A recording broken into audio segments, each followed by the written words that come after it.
দেখো সামনে যদি আমার বিয়েবাড়ি না আসতো তাহলে আমি হয়তো বুঝতেই পারতাম না যে আমার কাছে এত জুয়েলারি আছে। দুঃখের বিষয়, এটা দেখার আগেই আমি অলরেডি 3খানা জুয়েলারি অর্ডার দিয়ে বসে রয়েছি।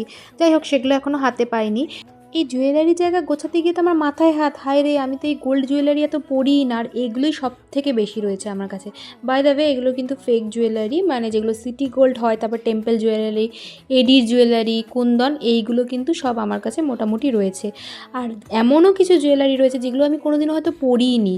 তাই সবটা ভালোভাবে অর্গানাইজ করে রাখবো বলে এই যে আমার জুয়েলারির বক্স ছিল কিছু, সেগুলোতে দেখো এরমভাবে মাস্কেপ টেপ দিয়ে আমি লিখে লিখে রেখেছি কোনটার মধ্যে কোনটা রয়েছে। তাতে আমার সুবিধাই হবে যে যখন যেটা দরকার আছে তখন সেটা দেখে আমি নিয়ে নিতে পারবো।